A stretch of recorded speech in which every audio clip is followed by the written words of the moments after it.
ஓம் ஸ்ரீ மகாலட்சுமி ச வித்மஹே விஷ்ணு பத்னியே ச தீமஹி தன்னு லக்ஷ்மி பிரச்சோதயாத். ஸ்ரீ குருபியோ நமஹ. அனைவருக்கும் நமஸ்காரம். இன்று வெள்ளிக்கிழமை நாம் ஸ்ரீ வேதாந்த தேசிகர் இயற்றிய ஸ்ரீ ஸ்துதி பாராயணம் செய்யலாம். வேதாந்த தேசிகர் ஒரு பக்தனுக்காக காஞ்சிபுரம் வரதராஜ பெருமாள் கோவிலில் பெருந்தேவி தாயார் சன்னதியில் மனமுருகி ஸ்ரீ ஸ்துதியை பாடினார். அதாவது ஸ்ரீயான மகாலட்சுமியை போற்றி பாட இதை கேட்டு மனமுருகிய மகாலட்சுமி தேவி தங்கத்தை கனகதாரை போல் மழையாக பொழிந்தாள். இந்த ஸ்ரீஸ்துதி இப்போதும் திருமலையில் ஒலிக்கிறது. இந்த ஸ்ரீஸ்துதியின் மகிமையாலேயே திருமலை திருப்பதி உண்டியலில் காணிக்கை கோடிக்கணக்கில் குவிந்து கொண்டிருப்பதாக சொல்லப்படுகிறது. அதனால் மகாலட்சுமி மற்றும் பெருமாளின் மனதை உருகச் செய்யவும் வற்றாத செல்வ வளம் பெருகவும் ஸ்ரீஸ்துதியை தினமுமே பாராயணம் செய்வது உத்தமம். அல்லது செவ்வாய் வெள்ளி பண்டிகை தினங்களில் பாராயணம் செய்வதை வழக்கமாக்கிக் கொள்ளலாம். இதை இந்த நன்னாளில் பாராயணம் செய்வதால் தரித்திரம் விலகி சகல சம்பத்துகளும் ஆயுள் ஆரோக்கியம் மற்றும் ஸ்ரீ மகாலட்சுமி கட்டாட்சம் முதலியவைகளும் பெற்றிடலாம். ஸ்தோத்திரத்தை பார்க்கலாம். வேதாந்த தேசிகர் இயற்றி ஸ்ரீ ஸ்துதி. ஸ்ரீ ஸ்துதிஹி ஸ்ரீ கனகதாரா லக்ஷ்மி ஸ்தவ ராஜக. ஸ்ரீமதே ராமானுஜாய நமக. श्रीमान् वेङ्कटनाथार्यः कवितार्किककेसरी वेदान्ताचार्यवर्यो मे सन्निधत्तां सदा हृदि. मानातीतप्रतितविभवां मङ्गलं मङ्गलानां वक्षः पीठीं मधुविजयिनो भूषयन्तीं स्वकान्त्या प्रत्यक्षानुश्रविकमहिमप्रार्थिनीनां प्रजानां श्रेयो मूर्तिं श्रियमशरणस्त्वां शरण्यां प्रपद्ये. मानातीतप्रतितविभवां मङ्गलं मङ्गलानां वक्षः पीठीं मधुविजयिनो भूषयन्तीं स्वकान्त्या प्रत्यक्षानुश्रविकमहिमप्रार्थिनीनां प्रजानां श्रेयो मूर्तिं श्रियमशरणस्त्वां शरण्यां प्रपद्ये.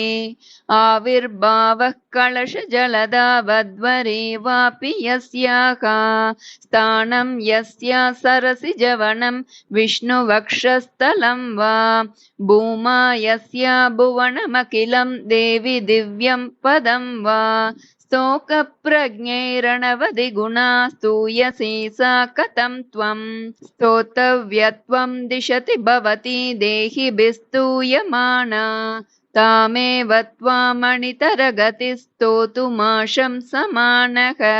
सिद्धारम्भः सकलभुवनश्लाघनीयो भवेयम् सेवापेक्षा तव चरणयो श्रेयसे कस्य न स्यात्. यत्सङ्कल्पात् भवति कमले यत्र देहिन्यमीषां जन्मस्तेम प्रलयरचना जङ्गमा जङ्गमाणां तत्कल्याणं किमपि यमिनाम् एकलक्ष्यं समादौ पूर्णं तेजस्फुरति भवति पादलाक्षारसाङ्कं निष्प्रत्यूह प्रणयघटितं देवि नित्यानपायम्.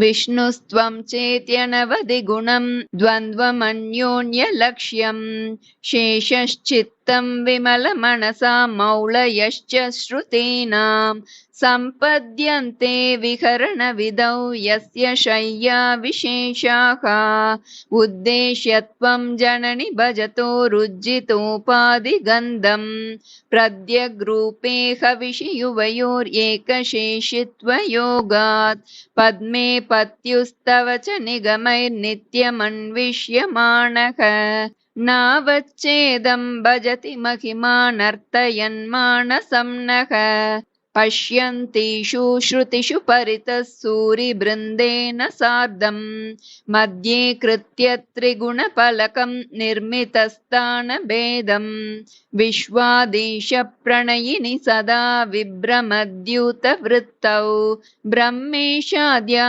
ददति युवयोरक्षशारप्रचारम् अस्येषाणा त्वमसि जगतः संश्रयन्ति मुकुन्दम् लक्ष्मीः पद्मा जलधि तनया विष्णुपत्नीन्दिरेति यन्नामानि श्रुतिपरिपणान् एवमावर्त्य वर्तयन्तः नावर्तन्ते दुरितपवनप्रेरिते जन्मचक्रे त्वामेवाहुः कतिचिदपरे त्वत्प्रियं लोकनाथं किं तैरन्तः कलकमलिनैः किञ्चिदुत्तीर्यमग्नैः त्वत्सम्प्रीत्यै विहरति हरौ सम्मुखीनां श्रुतीनां भावारूढौ भगवति युवां दम्पती दैवतं नः आपन्नार्तिप्रशमनविधौ बद्धदीक्षस्य विष्णोः आचक्युस्त्वां प्रियसहचरीम् ऐकमत्योपपन्नां प्रादुर्भावैरपि समतनुः प्राद्वमन्वीयसे त्वं दूरोत्क्षिप्तैरिव मधुरता दुग्धराशैस्तरङ्गैः दत्ते शोभां हरिमरकते तावकी मूर्तिराद्या तन्वी तुङ्गस्तनभरणता तप्तजाम्बूनदाभा यस्यां गच्छन्त्युदयविलयै नित्यमानन्दसिन्धौ इच्छावेगोल्लसितलहरी विभ्रमं व्यक्तयस्ते आसंसारं विततमखिलं वाङ्मयं यद्विभूतिः यद्भ्रूभङ्गात् कुसुमधनुषः किङ्करो मेरुदन्वा यस्यां नित्यं नयनशतकैर्येकलक्ष्यो महेन्द्रः पद्मे तासां परिणतिरसौ भावलेशैस्त्वदीयैः अग्रे भर्तुः सरसिजमये भद्रपीठे निषण्णाम् अम्बोराशेरधिगतसुधा सम्प्लवादुत्थितां त्वां पुष्पासारस्तगितभुवनैः पुष्कलावर्तकाद्यैः क्लुप्तारम्भा कनककलशैः अभ्यषिञ्चन् गजेन्द्राः आलोक्य त्वाम् अमृतसहजे विष्णुवक्षस्थलस्ताम् शापाक्रान्ता शरणमगमन् सावरोधा सुरेन्द्राः लब्ध्वा भूयस्त्रिभुवनमिदं लक्षितं त्वत्कटाक्षैः सर्वाकारस्थिरसमुदयां सम्पदं निर्विशन्ति आर्तत्राणव्रतिभिरमृता सारनीलाम्बुवाहैः अम्बोजानामुषसि मिषताम् अन्तरङ्गैरपाङ्गैः यस्यां दिशि विहरते देवि दृष्टिस्त्वदीया तस्यामहमहमिकां तन्वते सम्पदोगाः योगारम्भत्वरितमनसो युष्मदैकान्त्ययुक्तं धर्मं प्राप्तुं प्रथममिह ये धारयन्ते धनायां तेषां भूमेर्धनपतिगृहात् अम्बरादम्बुधेर्वा दारानिर्यान्त्यधिकमधिकं वाञ्छितानां वसूनाम् श्रेयस्कामः कमलनिलये चित्रमाम्नाय वाचां चूडापीडं तव पदयुगं चेतसा धारयन्तः छत्रच्छाया सुभगशिरसश्चामरस्मेरपाश्वाः श्लाघाशब्दश्रवणमुदिता स्रग्विनः सञ्चरन्ति ऊरीकर्तुं कुशलमखिलं जेतुमादीनरातीन् दूरीकर्तुं दुरितनिवहं त्यक्तुमाद्यामविद्याम् अम्बस्तम्भावधिकजननग्रामसीमान्तरेखाम् आलम्बन्ते विमलमनसो विष्णुकान्ते दयान्ते जाताकाङ्क्षा जननि युवयोर्येकसेवाधिकारी मायालीडं विभवमखिलं मन्यमानास्तृणाय प्रीत्यै विष्णोस्तव च कृतिनः प्रीतिमन्तो भजन्ते वेलाभङ्गः प्रशमनफलं वैदिकं धर्मसेतुम् सेवे देवि त्रिदश महिला मौलिमालार्चितन्ते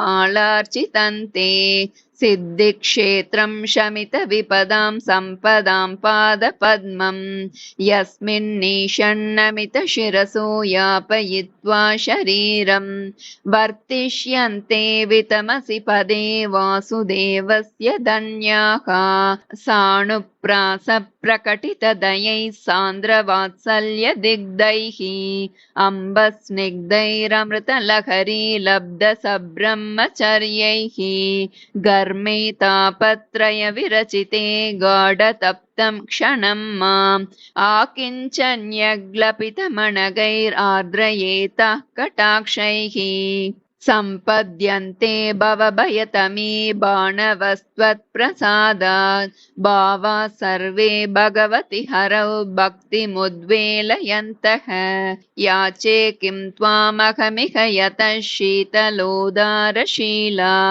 भूयो भूयो दिशसि महतां मङ्गलानां प्रबन्धान् माता देवि त्वमसि भगवान् वासुदेवः पिता मे जातः सोऽहं जननि युवयोरेकलक्ष्यं दयायाः दत्तो युष्मत्परिजनतया देशिकैरप्यतस्त्वं किं ते भूयः प्रियमिति किल स्मेरवक्त्रा विभासि कल्याणानामविकलनिधिः कापि कारुण्यसीमा नित्यामोदा निगमवचसां मौलिमन्दारमाला सम्पद्दिव्या मधुविजयिनः सन्निधत्तां सदा मे सैषा देवी सकलभुवनप्रार्थना कामधेनुः उपचित गुरु भक्तेरुत्थितं वेङ्कटेशात् कलिकलुषनिवृत्त्यै कल्पमानं प्रजानां